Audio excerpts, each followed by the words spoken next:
샬롬 할렐루야. 마태복음 13장 3절에서 9절. 예수께서 비유로 여러 가지를 그들에게 말씀하여 이르시되 씨를 뿌리는 자가 뿌리러 가서 뿌릴새 더러는 길가에 떨어짐에 새들이 와서 먹어버렸고, 더러는 흙이 얕은 돌밭에 떨어짐에 흙이 깊지 아니하므로 곧 싹이 나오나 해가 돋은 위에 타서 뿌리가 없으므로 말랐고, 더러는 가시떨기 위에 떨어짐에 가시가 자라서 기운을 막았고, 더러는 좋은 땅에 떨어짐에 어떤 것은 100배, 어떤 것은 60배, 어떤 것은 30배의 결실을 하였느니라. 귀 있는 자는 들으라 하시니라. 아멘. 마음밭을 개간하자. 7번째, 옥토밭입니다. 우리의 마음밭을 심은 대로 행한 대로 풍성한 열매를 거둘 수 있는 옥토밭으로 개간하기 위해서 필요한 3가지를 살펴보겠습니다. 첫째, 하나님 앞에 신령과 진정으로 드리는 예배입니다. 둘째, 불같은 기도입니다. 셋째, 말씀대로 행하려는 노력입니다. 첫째, 하나님 앞에 신령과 진정으로 드리는 예배입니다. 하나님께서 처음 아담을 지으셨을 때 아담은 옥토의 마음이었습니다. 그런데 아담이 하나님의 말씀을 어기고 선악과를 먹는 순간부터 황폐한 밭으로 변해 갔지요. 거기다가 영의 세계인 에덴 동산을 떠나 육의 세계인 이 땅으로 내려와 살게 되었지요. 이제 더 이상 하나님과 예전처럼 밝히 교통할 수가 없게 되었습니다. 하나님께서는 이런 아담에게 하나님과 교통할 수 있는 길을 열어주셨지요. 그 길이 바로 제사였습니다. 하나님의 백성들은 제사를 드림으로써 거룩하시고 온전하신 하나님과 제한적으로나마 교통할 수가 있었지요.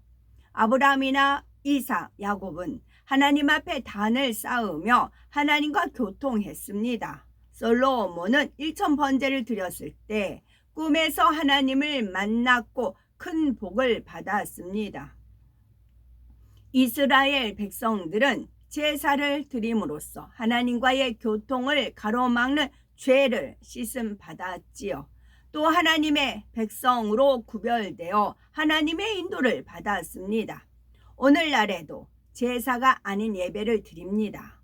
예수님께서는 새로운 제사 곧 오늘날의 예배에 대해 다음과 같이 말씀하셨지요. 아버지께 참으로 예배하는 자들은 신령과 진정으로 예배할 때가 오나니 곧 이때라. 여기서 이때란 주님의 부활 승천하신 후 성령이 오셔서 사역하시는 때를 말합니다.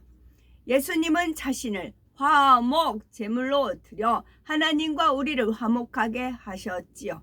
단 한 번의 제사로 인류의 죄를 대속하셨던 것입니다. 그 후 하나님의 백성들은 짐승을 잡아 드리는 피의 제사 대신에 신령과 진정으로 예배를 드립니다. 신령과 진정으로 예배를 드리게 됨으로써 본래 아담을 옥토의 마음으로 지으신 하나님과 더 밝히 교통할 수 있는 길이 열렸지요. 그러므로 예배를 통해 하나님과 교통을 이루려면 반드시 신령과 진정으로 예배 드려야 합니다. 예수님께서는 하나님은 영이시니 예배하는 자가 신령과 진정으로 예배할지니라 라고 가르쳐 주셨습니다. 하나님은 영이십니다. 반드시 신령과 진정으로 예배해야만 하나님과 교통할 수가 있습니다.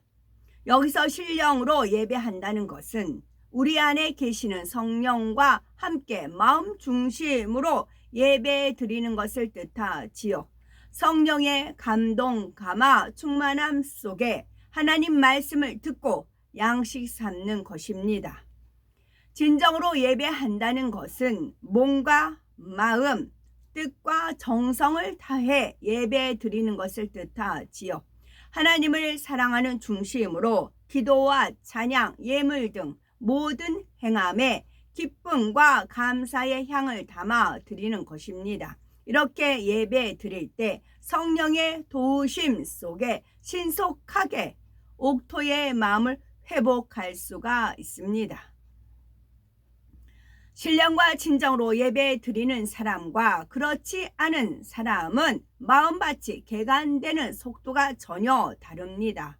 예를 들면 설교를 성령의 감동 속에 들으며 옥토 같은 마음이 어떤 마음인지 잘 이해가 됩니다.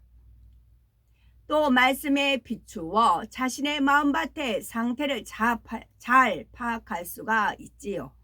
큰 감동이 임하면 밭의 상태가 파악될 뿐만 아니라 말씀을 듣는 중에 돌멩이나 가시떨기가 뽑히기도 합니다. 그러므로 내가 얼마나 신령과 진정으로 예배드리고 있는지 때를 따라 잘 점검해 봐야 되겠지요. 또한 신령과 진정으로 예배드리면 예배 시간이 행복합니다. 말씀을 듣고 찬양과 기도를 드리는 것이 즐겁습니다. 그래서 예배 시간이 기다려지고 늘 예배를 미리 준비하게 되지요. 예배 시간에는 한 말씀이라도 놓칠세라 말씀을 열심히 경청합니다. 어떤 잡념이나 육신의 생각이 틈타지 않지요. 설령 피곤해도 성령 충만하여 피곤도 지배해 버리지요. 찬양할 때도 가사에 마음을 싣고 기도할 때도 간절히 합니다. 예배 드릴 때마다 정성을 담은 예물을 즐겨 드리고요. 이런 분들은 예배 드릴 때 눈빛이 다르고 자세부터 다릅니다. 신령과 진정으로 예배 드리는 분들은 삶 속에서도 그 예배가 이어집니다. 너희 몸을 하나님이 기뻐하시는 거룩한 산제사로 드리라. 이는 너희의 드릴 영적 예배니라 말씀하신 대로 삶 전체를 산제사로 드리지요. 신령과 진정으로 예배 드리면 들은 말씀이 마음에 새겨지고 그 말씀이 삶 속에서 살아 움직입니다. 평소에도 들은 말씀이 떠오르므로 말씀대로 살기가 쉽고 말씀대로 사는 만큼 말씀의 능력을 체험하게 됩니다. 또 예배를 통해 성령 충만함을 입음으로 늘 기쁨과 감사의 향을 올리며 살아갑니다. 그러니 마음밭이 개간될 수밖에 없지요. 1년 52주 모든 예배를 신령과 진정으로 드려서 마음밭을 신속하게 옥토밭으로 개간해야 되겠죠. 두 번째는 불같은 기도입니다. 하나님의 말씀과 기도로 거룩하여 지민이라 하셨지요. 말씀을 듣고 내 밭에 이렇게 돌이 많구나, 내 밭에 이렇게 가시떨기가 많구나 깨닫는 것만으로는 온전히 뽑아 버릴 수가 없습니다. 자신의 의지로 뽑을 수 있는 것이 아니지요. 마음밭이나 마음밭의 비진리는 우리 눈에 보이지 않는 영의 분야입니다. 따라서 마음밭의 비진리는 영적인 방법으로만 벗어버릴 수가 있지요. 즉 기도해서 마음에 영적인 작용이 일어나야만 비진리를 온전히 벗어버릴 수가 있습니다. 하나님께서 아담을 에덴 동산에서 이 땅으로 내보내실 때 네가 네 아내의 말을 듣고 내가 너더러 먹지 말라 한 나무 실과를 먹었은즉 땅은 너로 인하여 저주를 받고 너는 종신토록 수고하여야 그 소산을 먹으리라. 땅이 네게 가시 덤불과 엉겅퀴를 낼 것이라. 너희의 먹을 것은 밭의 채소인즉 네가 얼굴에 땀이 흘러야 식물을 먹고 필경은 흙으로 돌아가리니 그 속에서 네가 취함을 입었음이라. 너는 흙이니 흙으로 돌아갈 것이니라 하셨습니다. 이 말씀은 단순히 육의 땅을 경작할 때에만 해당되는 말씀이 아닙니다. 영적으로 우리 마음밭을 개간할 때도 동일하게 적용되지요. 땀 흘리며 불같이 기도하는 수고를 해야만 마음밭을 옥토로 개간할 수가 있고 풍성한 열매를 거둘 수가 있습니다. 불같이 뜨겁게 기도하면 말씀대로 살 수 있는 힘이 주어집니다. 기도할 때 마음밭이 개간되기도 하지요. 즉 성령의 불이 돌밭에 돌을 녹이기도 하고 가시떨기를 뿌리채 태우기도 합니다. 비질리의 뿌리 곧 근본의 죄성이 태워집니다. 세미하고 깊은 뿌리까지 태워지지요. 마치 굴삭기 같은 기계로 바위를 드러내고 잡초제를 뿌려서 잡초를 제거하는 것처럼 힘을 적게 들여 개간할 수가 있습니다. 매일매일 이런 작업을 해 나간다면 마음밭이 얼마나 빨리 개간되겠습니까? 그러므로 불같이 기도하되 쉬지 말고 해야 되겠죠. 만약 돌이 거의 뽑혔는데 기도를 쉬거나 가시떨기가 거의 다 뽑혔는데 기도를 멈춘다면 얼마나 안타까운 일입니까? 자신이 갓 등록한 새신자도 아닌데 기도하지 않는다면 마음밭을 개간하지 않고 있음을 깨달아야 합니다. 다윗 왕은 온전해지기까지 연단을 참으로 많이 받았습니다.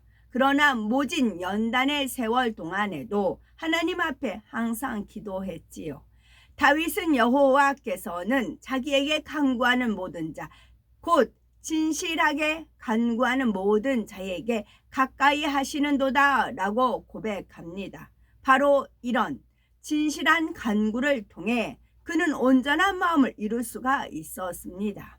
우리가 마음밭을 옥토밭으로 일구기를 진정 사모하여 간절히 기도할 때 하나님께서 가까이 하실 것입니다.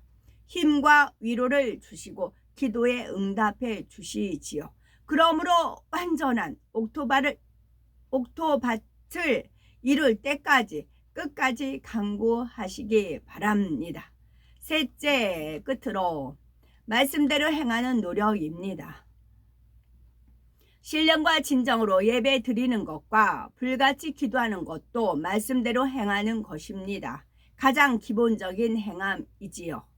예배 드리면서 자신의 마음밭을 점검했으면 기도하면서 본격적으로 돌을 골라내고 가시떨기를 뽑는 작업을 해야 합니다.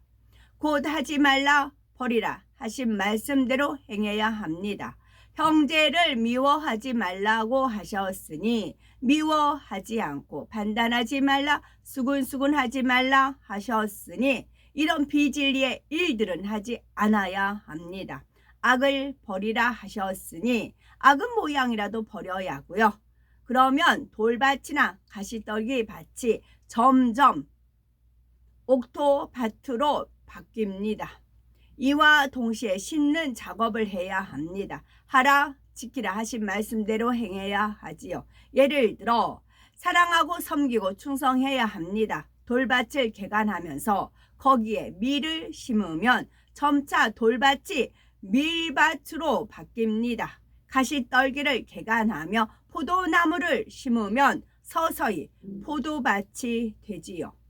이런 것처럼 우리의 마음밭을 개간하면서 말씀의 씨를 심으며 옥토밭이 됩니다. 넘치도록 말씀을 행하면 더 비옥한 밭이 되는 거고요.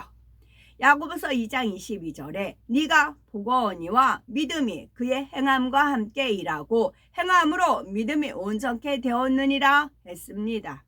믿음으로 하나님 말씀을 행하면 그 행함으로 인해 믿음이 온전해집니다. 믿음으로 믿음에 이르게 되는 거고요. 즉 아직 옥토가 아니어도 옥토밭에 마음을 가진 것처럼 열심히 행하면 옥토가 된다는 말입니다.